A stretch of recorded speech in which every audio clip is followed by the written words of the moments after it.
Drew, the floor is yours. Thanks, Joel. Hi, everybody.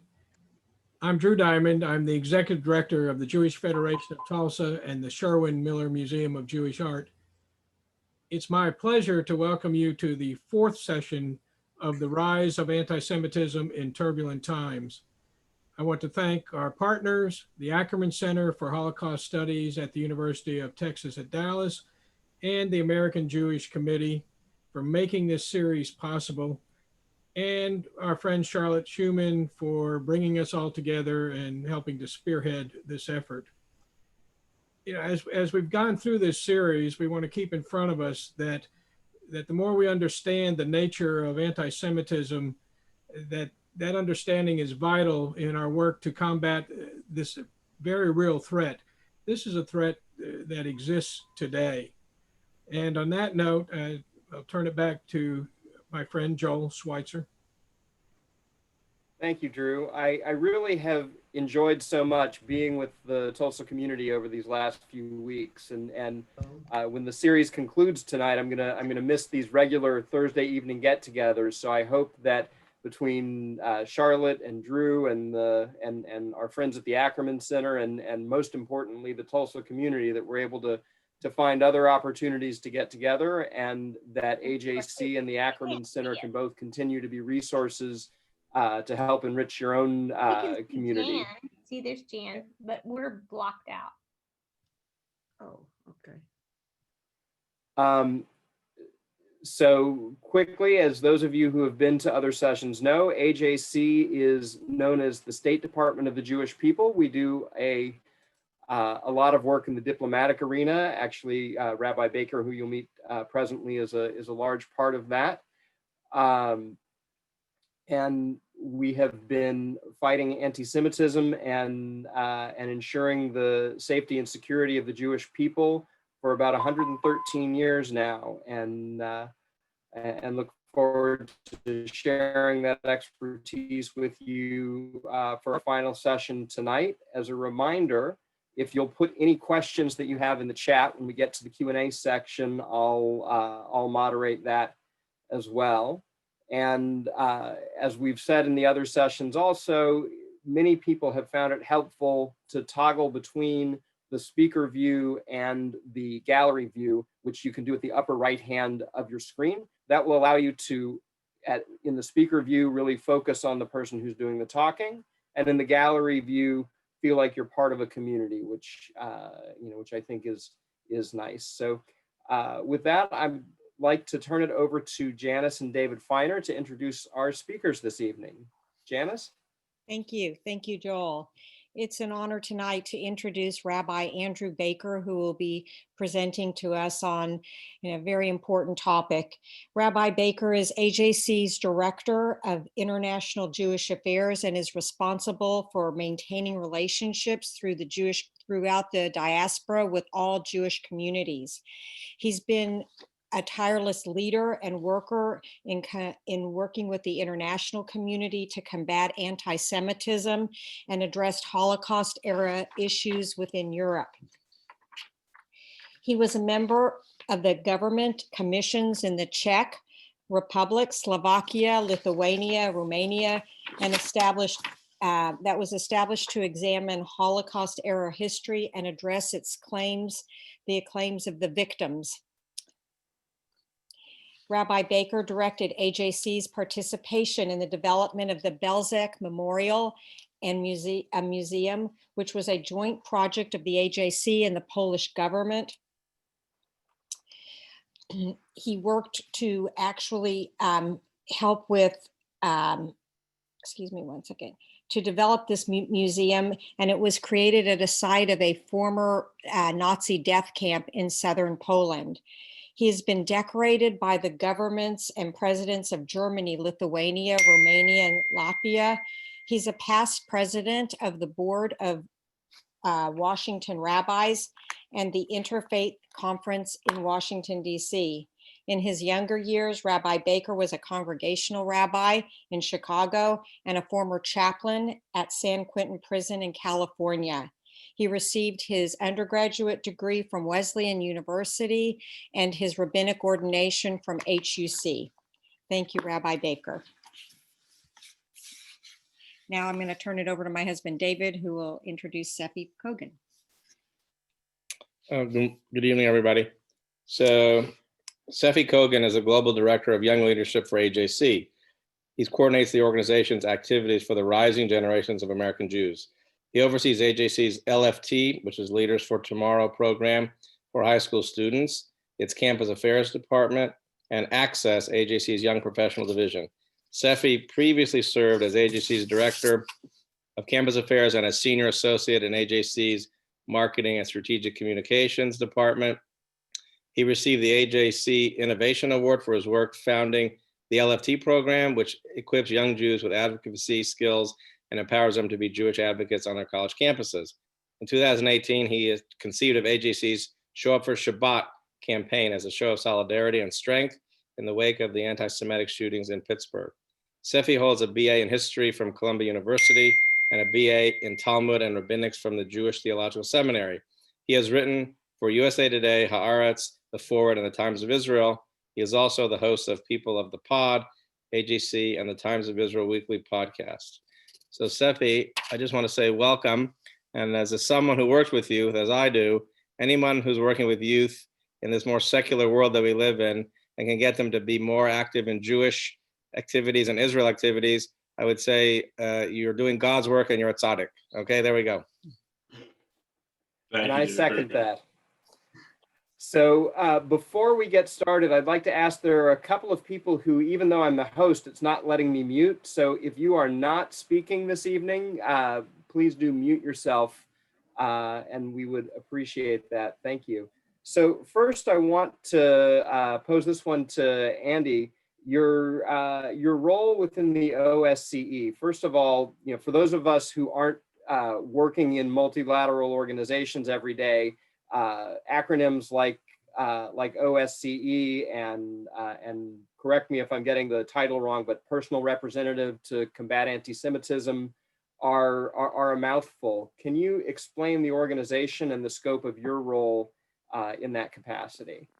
Sure, happy to do that, Joel. And Janis, thank you for the introduction.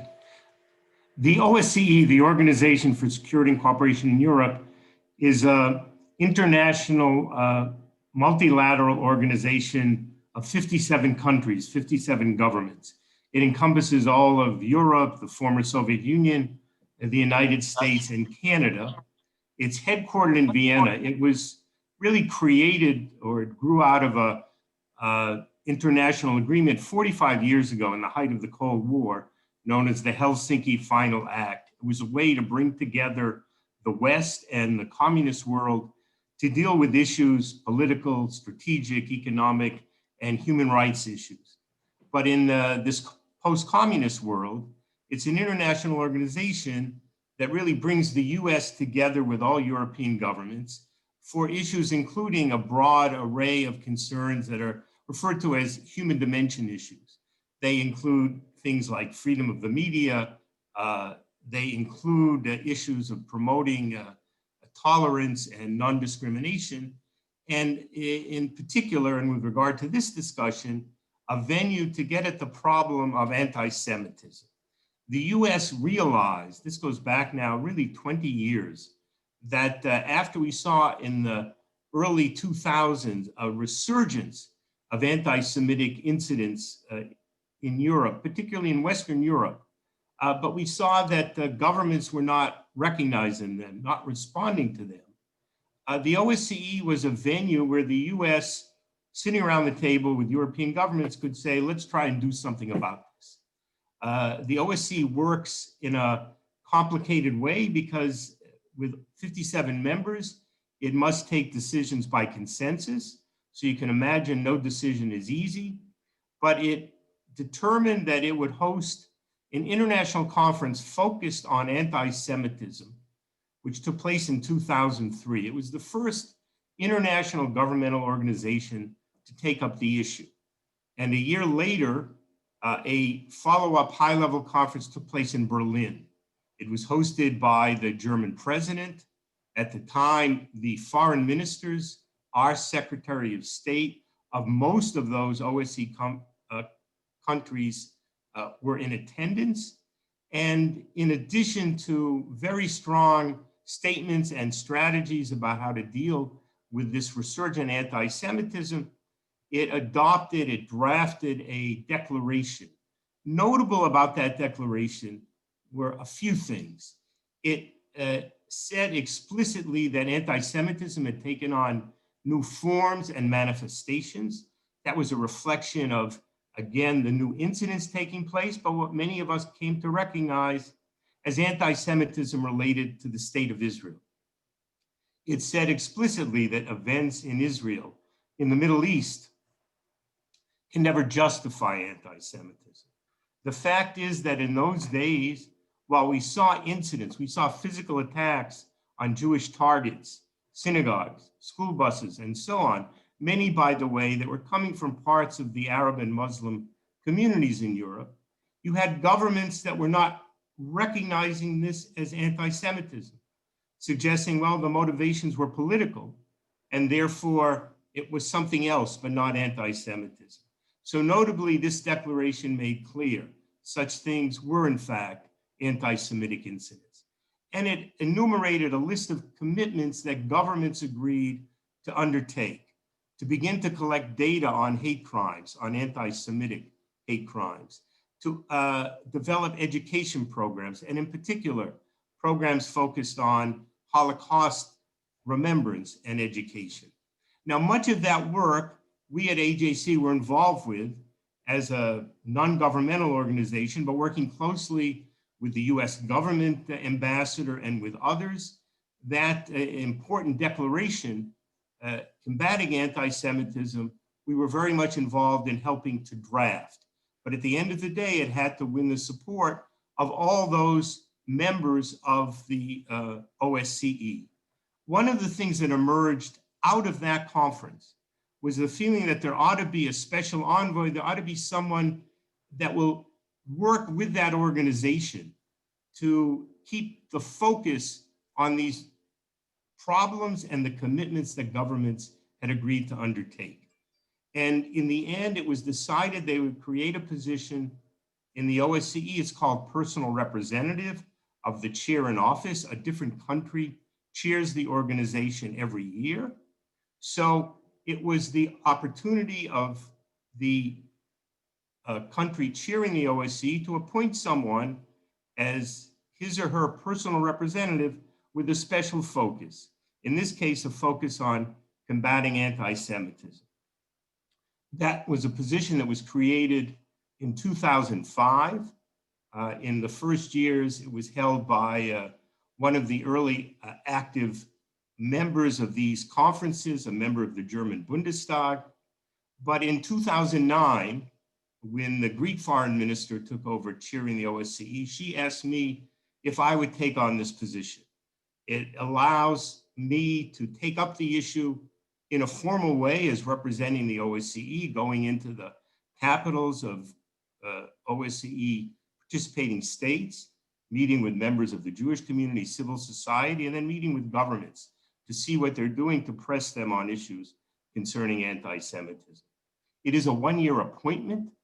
Each year, a new country takes over, and it's up to that country, to that foreign minister, to decide whether to continue the position, whom he or she would appoint. But as it has evolved, since 2009, I have been asked by each successive OSCE chair in office to continue in this role.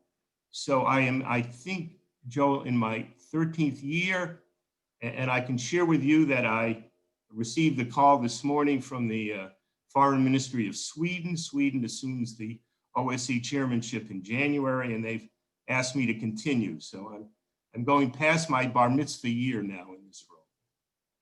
Mazel tov. Thank you. It's phenomenal and important work. The statement that you referred to, is that the same as what they call the IHRA definition, or is that something separate? To explain the IHRA definition and the connection, because they're different things, let me just offer some additional points. At the same time as this conference took place in Berlin, and I mentioned this declaration there was as well in Europe a EU small center, the European Center to Monitor Racism and Xenophobia. And because of this resurgence in anti-Semitism, it carried out the first surveys, first examination of the problem of anti-Semitism in Europe, at least in EU member states. They did that and presented that report in 2004. One of the things that was notable about that, and we worked closely with its director at the time, it interviewed leaders of Jewish communities who really revealed a very deep anxiety about the problem of anti-Semitism that had returned.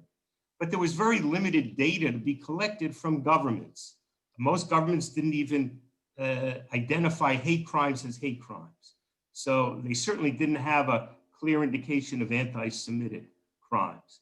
The representatives of this monitoring center in each of these countries was expected to bring together this information.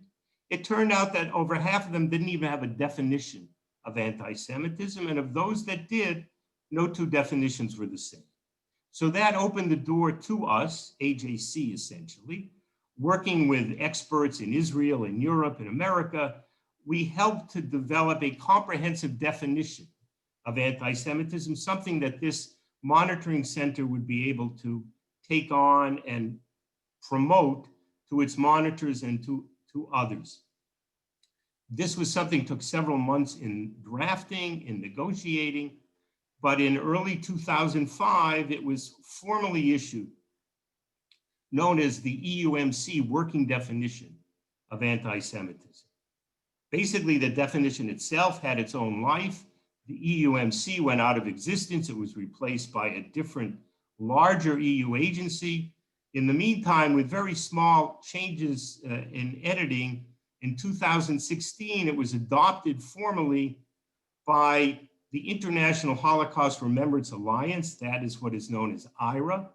This itself is an organization of now, at the time, of 31 countries, focused on promoting Holocaust education and remembrance, but deciding as well to take on anti-Semitism. So since then, we refer to this as the IHRA Working Definition of Anti-Semitism, but its real origins go back to 2004 and 2005.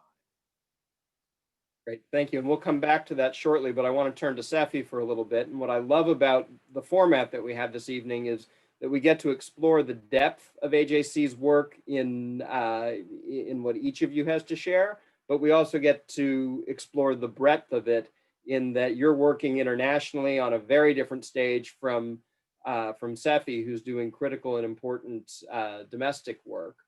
And Seffi, over the 5 years that I've been with AJC, it's been very striking to see the enhanced investment in the next generation of Jewish leadership. So I'd like to give you a platform to share a little bit about the creation of your department and how it's continued to evolve under your leadership. Well, I love talking about that, Joel, so I'll gladly answer that question. First, let me just say a couple of things very quickly. First of all, my thanks to Drew, to Charlotte, to the Finers, to all the fine folks in Tulsa who made this series happen. Second, I just want to say, I don't have the deepest Tulsa ties, but it happens that Rabbi Fitzerman and my dad were study partners, were chavruta in rabbinical school together. And Rabbi Kamen is also an old family friend. And I was just thinking, and I confirmed with him in the chat, the very first time I ever walked a dog was the dog that he had as a child, Spooky, a very adorable white little poodle. So I was reminiscing about that, and I appreciate that this conversation was able to bring Rabbi Kamen and me back together. The other thing I want to say is just what an honor it is to be in conversation with Andy.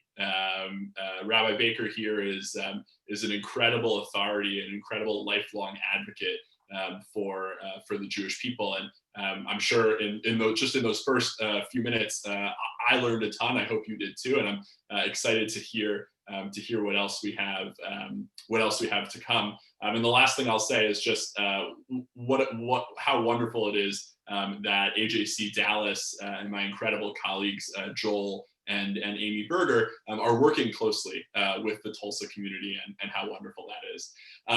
To your question about the Young Leadership Department, where it came from, what it does.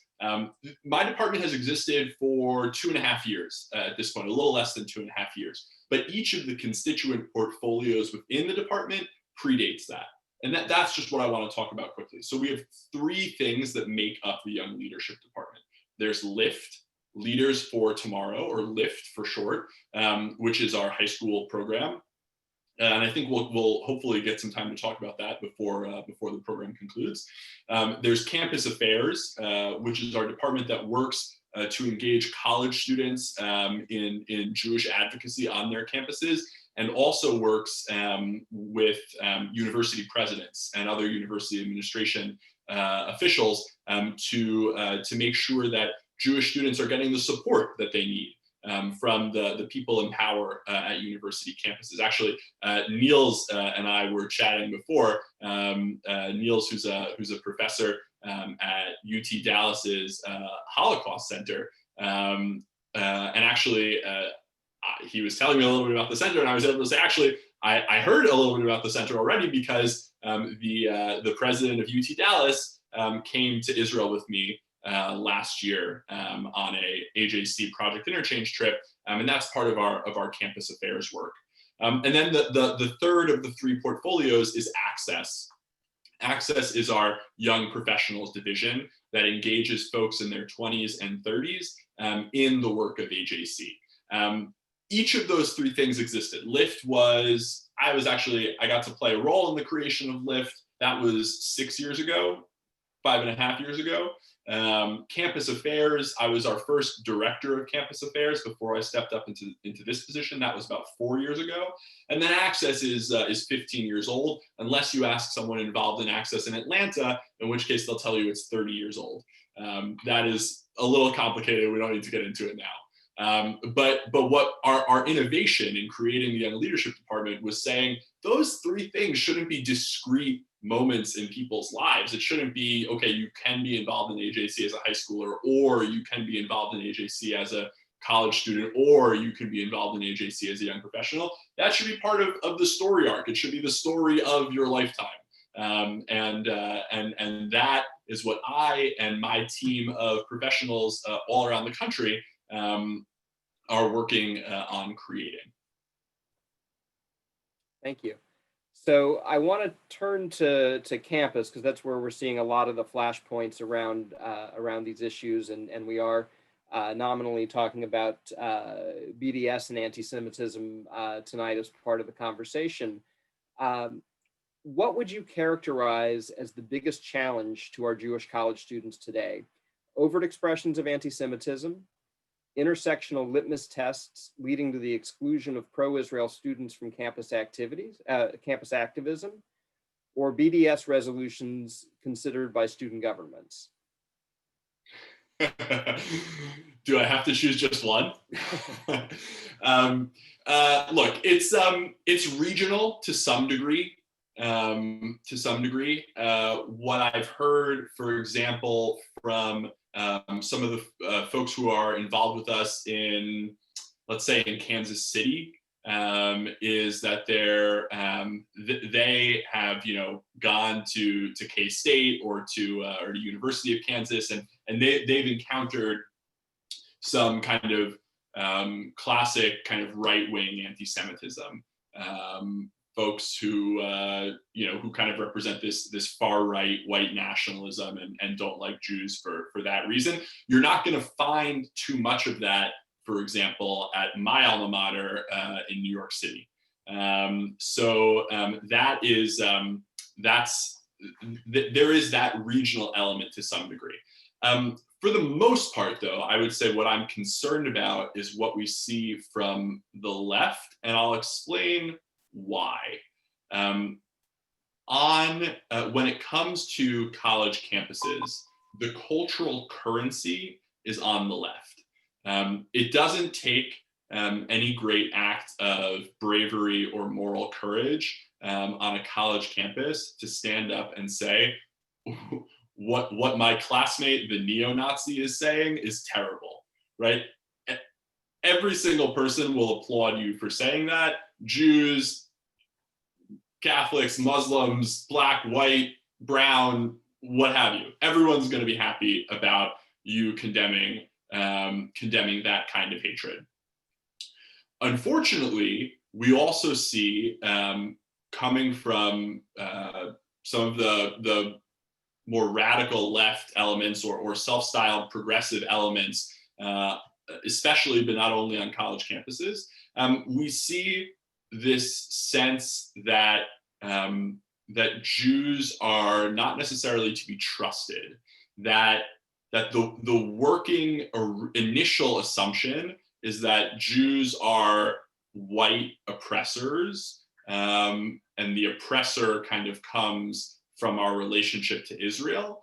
And you as a Jew could maybe earn your way into their esteem by, for example, denouncing Israel loudly and repeatedly.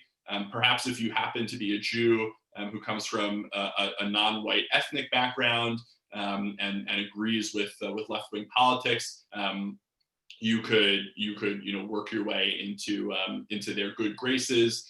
But there is an initial assumption. There's almost this laundry list of progressive causes, many of which a lot of us would say are good things. I mean, this is no one brought me here to talk about abortion rights or climate change, but let's say you're a young progressive activist on a college campus, and as far as you're concerned, someone is a good person if they want to work to prevent climate change, want to work to ensure that women have access to abortions, want to work to make sure that there's no police brutality. I guess I actually need to kind of update that. I want to make sure that there are no police. And oh, by the way, also want to make sure that that Israel disappears. And it really is that extreme. And while some of the first few things that I said range from within the Jewish community range from unobjectionable to controversial, but at least there's a conversation worth having, I think that last one is really a non-starter for the vast majority of American Jews. And so it becomes a real challenge when in order to be involved in the left, and by the way, young American Jews for the most part want to do that, right? If they grew up as I did in a progressive Jewish movement, a liberal Jewish movement, the Reform movement or the conservative movement, they probably heard that whether they went to synagogue, once a week or once a year, once a day, I don't know. They probably heard 3 times a day, they probably heard their rabbi talking about tikkun olam, right? Repairing the world. She might have even referred to it as the highest moral imperative in Judaism. But there was something else about that synagogue too. On one side of the bima was an American flag, and on the other side of the bima was an Israeli flag. So while they're receiving these kinds of progressive moral messages, they're also receiving the message that Israel matters to us. And then they show up on college campuses and they're basically told, that doesn't make any sense. You don't make any sense. You can't be against the oppression of Black people in this country if you're for the oppression of Palestinians. This is the kind of terminology that we hear on college campuses, I'm saying. Just to come back to your question, I think I'm less worried about BDS per se, which is to say I'm less worried about specific resolutions in university college governments to divest from Israel because they've never really found much success. And I'm more worried about the ideological stream that propels things like that.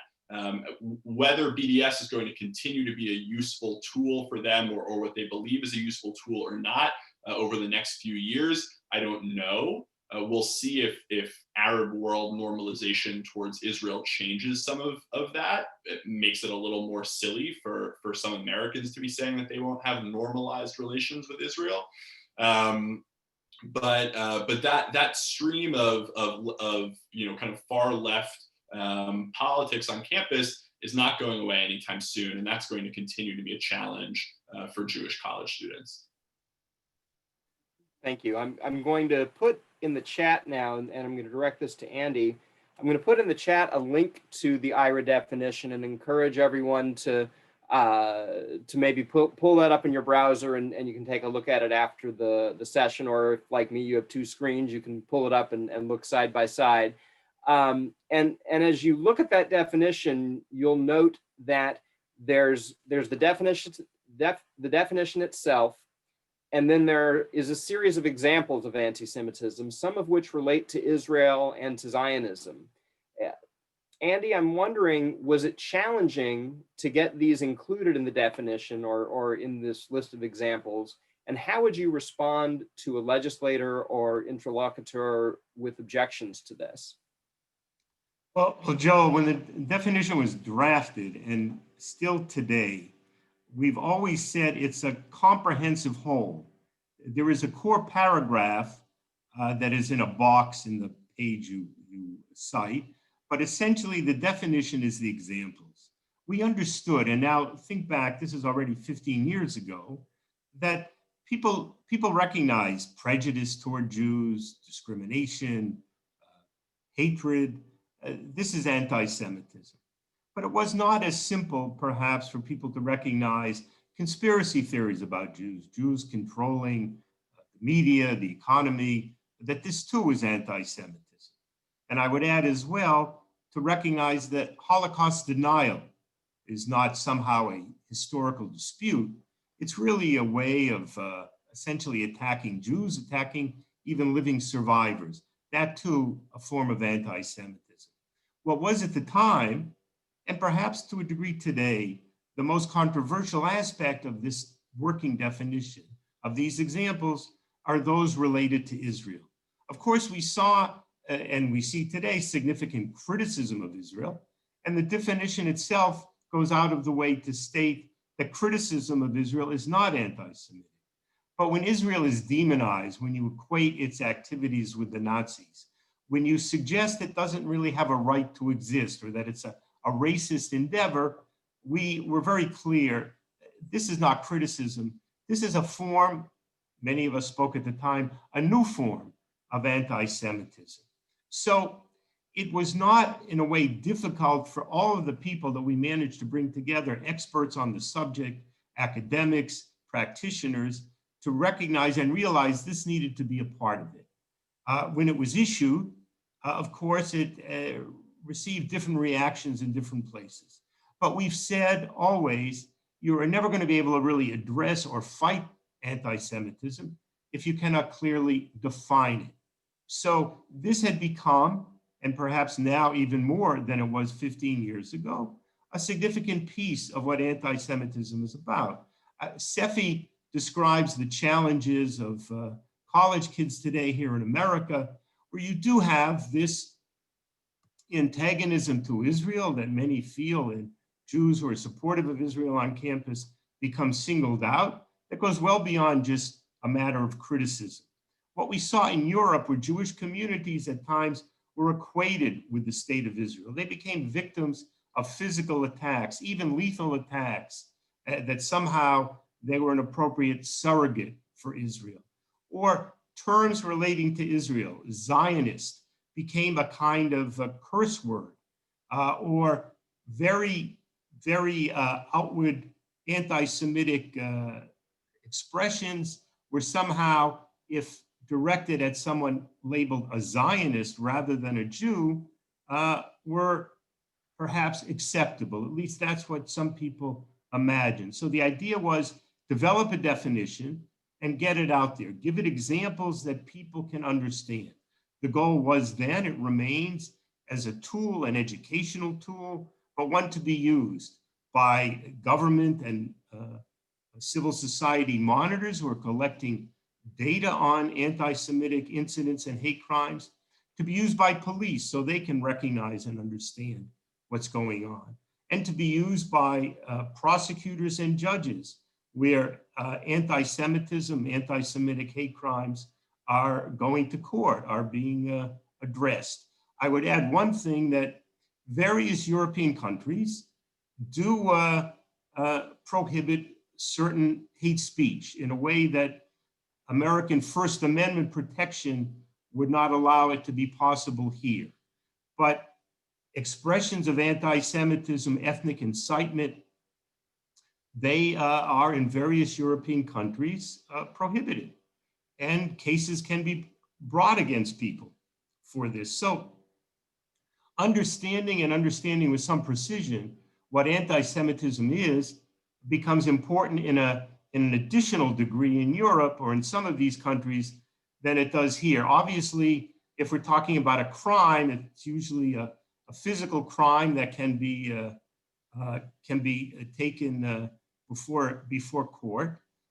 We have here in many states a recognition that hate crime is something that's directed with a certain religious or ethnic animus that has to be demonstrated. So if a physical crime has as its motivation someone with an anti-Semitic intent in committing it, it might then result in a heavier penalty, let's say, or additional punishment.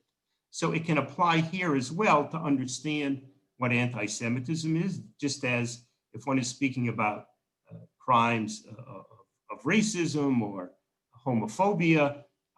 These are all things that take on a different context or an added dimension for the criminal justice system, getting again to the role of police and prosecutors.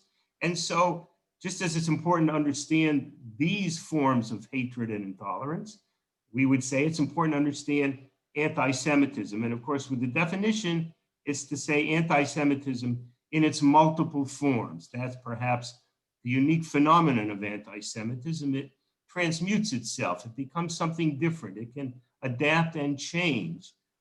So it is not always immediately clear to people that it is anti-Semitism. So I want to probe a little more about this, the concept that you brought up in terms of Europe not having the First Amendment or anything analogous to it. Do you see that as presenting challenges in the fight against anti-Semitism or more opportunities?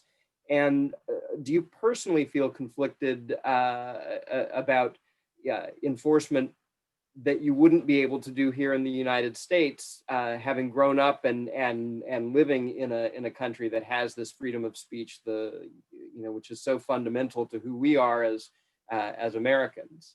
I'd make a bit of a distinction, Joel, in this sense. You can have in a number of these European countries laws that can limit or even punish certain types of incitement and hate speech. That, first of all, doesn't mean that they don't also have very strong freedom of expression provisions, and how they would define, how they would see that hate speech as being limited or sanctioned can vary. I will also say, and I have found in dealings in different countries, it might sometimes have the reverse effect. In other words, we have often said here in America, still I think we do say, the best reaction, certainly one of the most significant reactions to hate speech is more speech, is to get people to speak out clearly and strongly to condemn anti-Semitism or racism or whatever else it is, and particularly people of authority, people of respect. I had found in a number of European countries where you have incidents of anti-Semitism, national leaders, instead of speaking out strongly, they would say, well, we've referred it to the general prosecutor. We'll let him take it up, almost as though it gives you a pass on then speaking out yourself. So from that European context, it doesn't always work to the way you may think it would. In other words, if the punishment is real and more severe, it'll do a better job of controlling it. Conversely, here in America, I think there's a lot of feeling that we need to limit and control hateful speech. We find various ways of doing it. We obviously can't do it in a way of forbidding it because of the First Amendment. So in some ways, it makes us more creative. It makes social condemnation of this speech all that much more important. You might say it means people need to be more sensitive to it. So fighting this issue is a challenging one, I want to say, in both places. What we're seeing now is different states, the US government employing the working definition, but always it is emphasized as a guidance tool, as an educational tool. You need to understand what it is. How you sanction it, how you deal with it, that becomes another issue.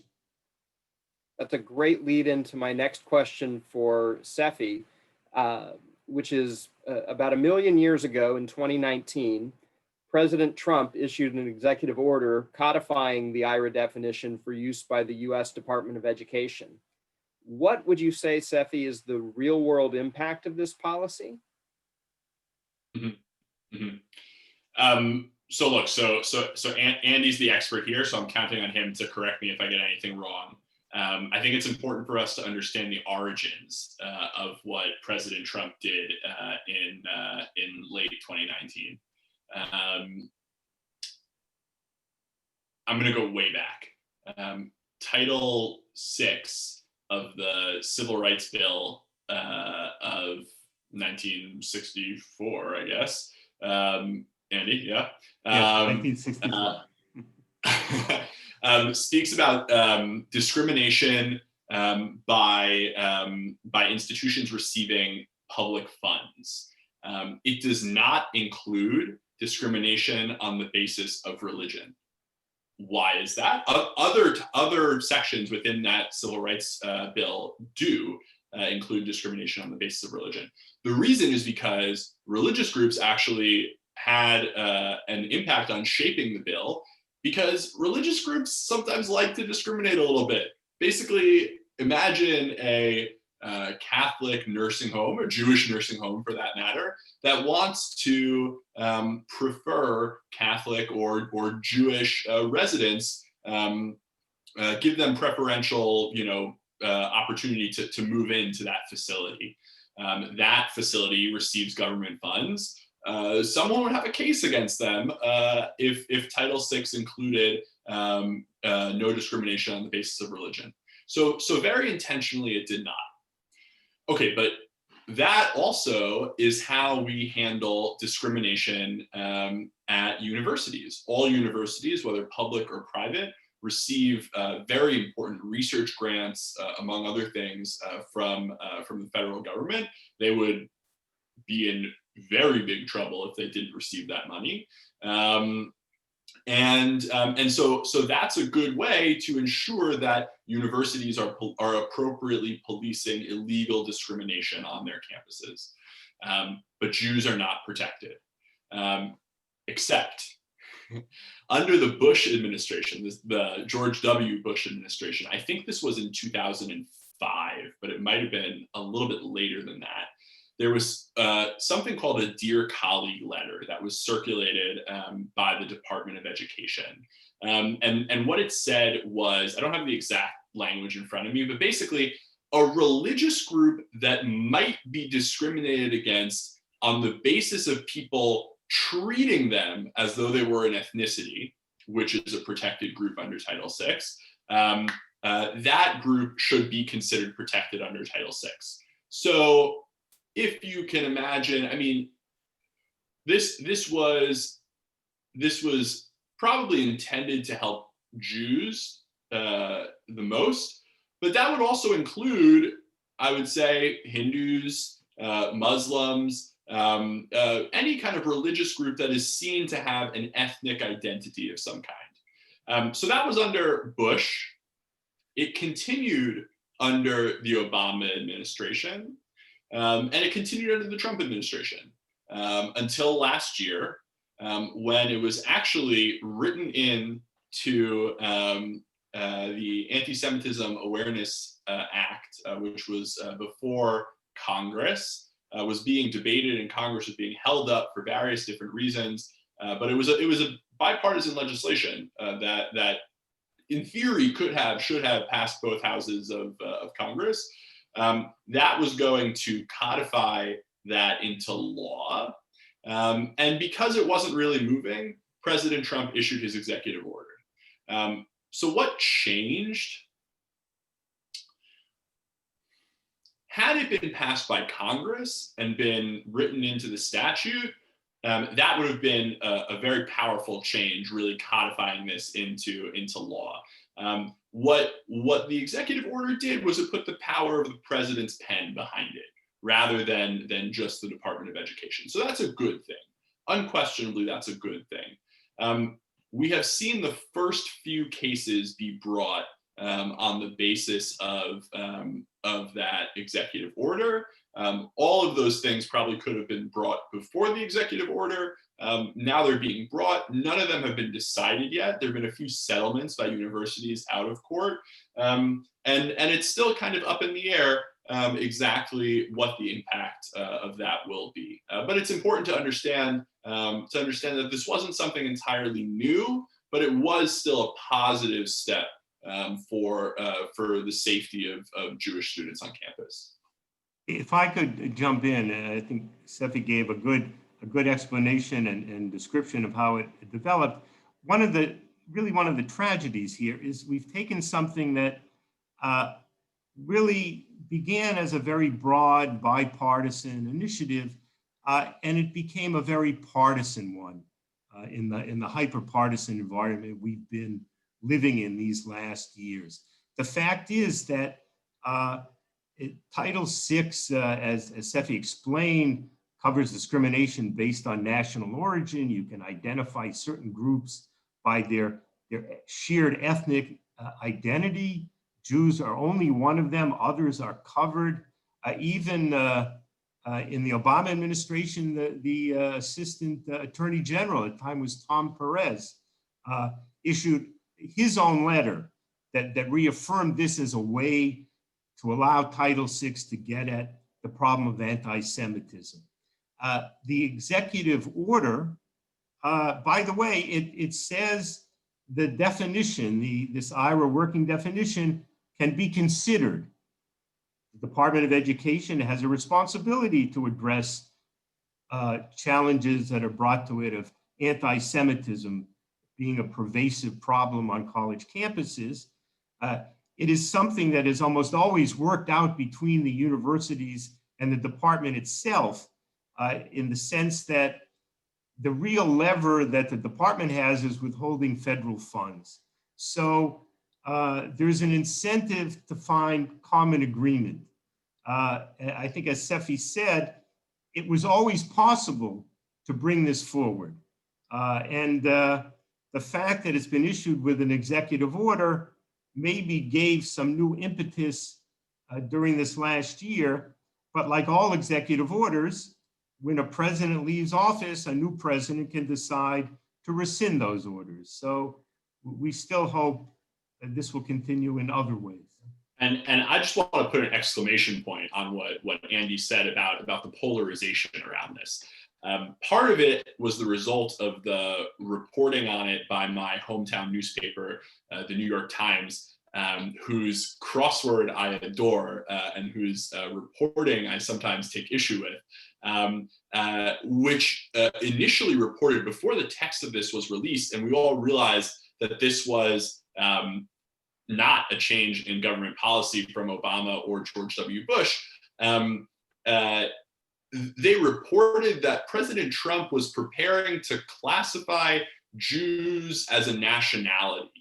And I as kind of the resident, chief young person at AJC, I spent a lot of time, too much time on Twitter. And Twitter blew up. I mean, friends of mine, people who should know better, people who are, kind of mainstream Democrats, as well as people who are further to the left, I mean, lost their heads about this. I saw people talking about how this was the first step toward sending Jews to camps, right? Saying that Jews are a nationality is to say that our nationality as Jews is not American, so we're not really American, and the camps on the border already exist, and now he's preparing to fill them with Jews instead of with Hispanic immigrants. I mean, come on, right? Like you can like the guy or not. We just had that question as a country. We're still in the process of figuring out the answer to it. But to lose our heads like that is really, really ridiculous. And to its discredit, the New York Times, which has an often phenomenal podcast called The Daily, released an episode of The Daily in which they devoted 35 minutes to a deep dive explaining what this was, and they didn't explain what it was. They did not make any effort to help people understand that this was the policy of the Obama administration, that it was supported by the Democratic congressional leadership. It was, here is this crazy thing that President Trump did. How outraged should we be about it? Was effectively kind of the central question of that discourse in the Times, which of course set the discourse for a lot of the way that American Jews discussed it. So Andy put it exactly right about that. And we'll see what happens with the use of the definition and also this kind of inclusion in Title IX as we go forward. So I've got one more question for each of you. I want to go a little bit lightning round as we're getting close to the top of the hour. We may or may not have any audience questions. So far, I don't think we've had any pop up in the chat. So if you're going to, now's the time to pose it. But I'll start with Andy. AJC is advocating to governments at all levels, both in the US and abroad, for adoption of the IHRA definition. Would you share with us briefly a success story in this area and maybe some best practices? Sure. Look, I think one of the things we've seen over these years is that more and more governments are now recognizing that this is a valuable tool. And I think we had one additional European country, Albania, only earlier this past month, formally adopting it. I think we have 27 countries that have done so. Again, the idea has really been to both educate a public, but also to have some practical value as well. It's become part of police training in various places. Jewish community security is a serious concern. We've seen, for example, demonstrations. They may start as political demonstrations, anti-Israel demonstrations. Police may look at them one way, but then they've turned into anti-Semitism. We saw in one case in France where it led to literally a physical attack, a siege almost of a synagogue. I think to give perhaps an example of where awareness of this definition really had an impact, some of you may be familiar with what we saw over several years in the UK during the period of Jeremy Corbyn's leadership of the Labour Party. Corbyn himself, a backbencher, a very sharply left member of the Labour Party, became chairman. It surprised many rank and file Labour members themselves. He has strong anti-Israel views, had these relationships with different Palestinian groups and so on. And you found in the Labour Party and reported by Jewish members a real kind of growth of anti-Semitism, attacks on them as Zionists and the like, to the degree where there was pressure for people to leave the party. And it was a real anti-Semitism from the left. After all, Mr. Corbyn fashioned himself as the leader in the fight against racism in the UK. But with this definition, and ultimately over his objection, it was adopted with its examples by the Labor Party's executive. The Labor Party itself was singled out for a investigation by the Government Equality Commission, which investigates systemic racism and the like. And it issued a report only a few days ago that in fact found that anti-Semitism had been rife under Corbyn in the Labor Party, a kind of anti-Semitism very well reflected in this working definition. And when the current leader of the Labor Party accepted that report and apologized on behalf of the party, Corbyn took issue with it and he was immediately suspended from the party.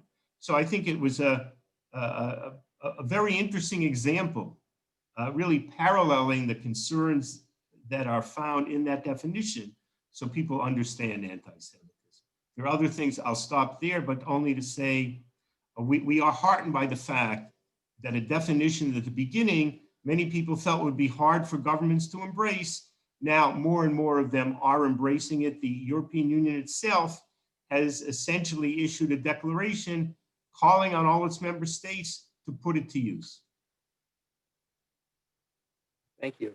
And Seffi, as a former BBYO director myself, teens are near and dear to my heart. So I want to give you an opportunity to do a little bit of plug for LIFT, especially because given our current Zoom environment, I think we have a unique and possibly one-time opportunity to include teens from outside of North Texas in our typically Dallas-based cohort. And perhaps there are parents or grandparents with us this evening that could have a vested interest and want to know a little more about the program. Yeah, I love talking about LIFT. LIFT started 5 years ago in New York. Basically, there was a high school sophomore at the time who was encountering anti-Semitism in his classroom, actually coming from his teacher. Fortunately, his mom was involved with AJC. So like any good Jewish son, he went to his mom and asked her what to do about his problem. And like any good Jewish mother, she came to AJC and asked us if we could help out. So working with Ryan, with this high school student, we pulled together a program to help teach students about Jewish advocacy.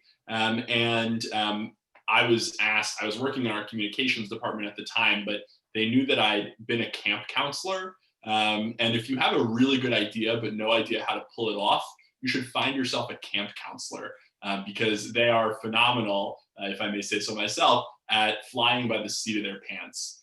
So myself and two other former camp counselors at AJC, we pulled together this LIFT program. We had 26 students from New York City in our first year. And in our second year, we added Chicago and had 30 students in both cities. In our third year, we added Atlanta, and we added another cohort in Westchester, New York. And we've grown and we've grown and we've grown. This year, we're going to have more than 300 students in 14 cities across the US, including, as Joel mentioned, in Dallas. We have professionalized, we have a finely tuned curriculum that we've worked on with multiple curriculum consultants, professional Jewish educators, my colleague Joanna Lieberman-Sneer, who is completing graduate work as we speak toward a degree in Jewish education, is now the director of the LIFT program. LIFT focuses on 3 things, and those things are the what, the why, and the how of Jewish advocacy. Okay, let's start with the what. The what is, what do I need to know to be an effective Jewish advocate? What do I need to know about anti-Semitism? What do I need to know about Israeli history? What do I need to know about Jewish history, about Jewish culture, about Israeli culture? What do I need to know in order to make the case for Israel, et cetera, et cetera? The why is, why do I care to do this again? Right? When I am in high school trying to get into college, when I'm in college trying to get into the fraternity of my choice, or trying to go watch the football game, or maybe trying to study. I don't know. I don't know what kids are into these days. Actually, it's my job to know what kids are into these days. It's still not studying. Why would I spend the time, extracurricularly being a Jewish advocate? And the students find an answer for that, but they have to find it themselves because the why is different for each person. And our program helps them figure out their why. And then the final part is the how of Jewish advocacy. And that's just helping them understand AJC's secrets. How do we do what we do with members of Congress, with senators, with presidents, with foreign officials, parliamentarians from overseas, journalists, diplomats, university presidents, et cetera, et cetera. How do we make the case for our issues and move the advocacy ball forward? It takes place over a full school year with students meeting once a month. Once upon a time, when people got together in person, we used to do that in person, and it was a lovely kind of evening every month that students really looked forward to. Now we have spent truly the entire summer, months and months, working to figure out how to most effectively move the LIFT program online. We really feel that we have a great solution to it, and that it's going to be a phenomenal opportunity for the students who participate this year. So let me just put out a plug to all the people who are with us, that if you have children or grandchildren who are sophomores or juniors or even seniors in high school, please reach out to Joel, because anyone really in the, from the bottom tip of Texas all the way up through Oklahoma, I think that they would be more than welcome in Joel's virtual LIFT program. I think that they'll have a phenomenal time, learn a lot, and I would look forward to meeting them at some point, hopefully over the course of the program. I think there's still just a few spots left in the Dallas cohort, which will be starting in just a couple of weeks. So that's very exciting, and I hope you can send some of your amazing Jewish teens our way. It would be a pleasure to have a couple, and I'm speaking not just as an AJC director, but I had my my twins went through the LIFT program last year. They were part of our first cohort, and speaking as a parent, I can say I'm thrilled with the training they got and the expertise that was shared from AJC and from some of the local experts we were able to connect them with. So. Really, I'm a big fan of the program. Seffi, Andy, this has been an invigorating hour, and really appreciate your insights and the diverse breadth of AJC portfolio and knowledge that you both bring to it. I want to turn things over to Charlotte for a few final thoughts to kind of wrap up our series. And again, I want to reiterate what I said before. I've really truly valued and enjoyed these past 4 Thursdays together, and look forward to more opportunities to work with the Tulsa Jewish community. Thank you for your time and for your interest. Charlotte?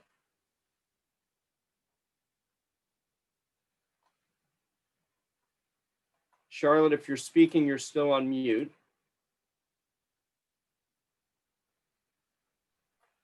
Okay, can you hear me? I can hear you. Yes. Okay. Thank you for joining us for the Rise of Antisemitism in Turbulent Times. With very deep appreciation to the Ackerman Center for Holocaust Studies, Dr. Niles Romer, Dr. David Patterson, and Ms. Holly Miori, and to the American Jewish Committee and Joel Schwitzer, the man for all seasons, and to Drew Diamond and Nancy Pettis and Debbie O'Hearn of the Jewish Federation of Tulsa. What a powerful partnership. It's fun. We've learned from this series that the Greeks and Romans had ethnic prejudice to the Jews. Later church leaders believed the ceremonies of the Jews were demonic because Jews did not accept the Messiah. And the idea that Jews have an impurity in their blood meant the Jews were associated with Satan. In modern times, it's the power financial power of the Jew that is resented. In various forms, these stereotypes still exist today. All are attempts to target or separate the Jew from the rest of humanity. The persistence of anti-Semitism revealed its evil mission only last week in Dallas, Texas, in downtown Dallas, close to the Dallas Holocaust and Human Rights Museum. On a wall of the former Reunion Tower building was painted a 27-foot swastika. The message accompanying it, "Rise up, we are everywhere." And last week in Great Britain, Rabbi Baker alluded to what happened with the finding of the Labour Party of Parliament. Political interference in anti-Semitic complaints and harassment. These were more than incidents of threatening messages or a call for violence or a failure to admit or report anti-Semitism.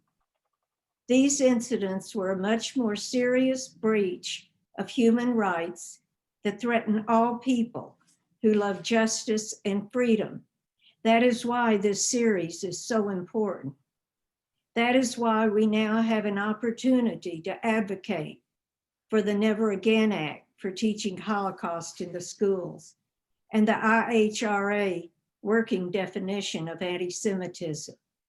A recent AJC poll showed that 1 in 4 Americans have heard the word anti-Semitism but don't really know what it means. Another 1 in 5 have never heard the word. But it's also interesting that 68% of US adults say it's important to teach middle and high school students the history of the Holocaust. For those who ask, why is there an increase in acts of anti-Semitism?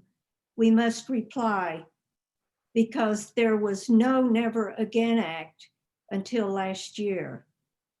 And the United Nations and other countries of the world only recently put emphasis on all members of the UN to recognize and adopt the IHRA definition of universal definition of anti-Semitism. Our challenge is not only for Never Again or the IHRA definition, it is a fight for universal social justice that will benefit all people of the world. John Dos Passos, the writer and political advocate, wrote, "Our only hope will lie in the frail web of understanding of one person for the pain of another. We cannot let anti-Semitism or any other form of intolerance separate us from each other." Teaching about Holocaust and anti-Semitism means teaching never again. Never again, not to take the necessary time to understand the pain of each other. Thank you for joining us. Thank you, everyone, and good night.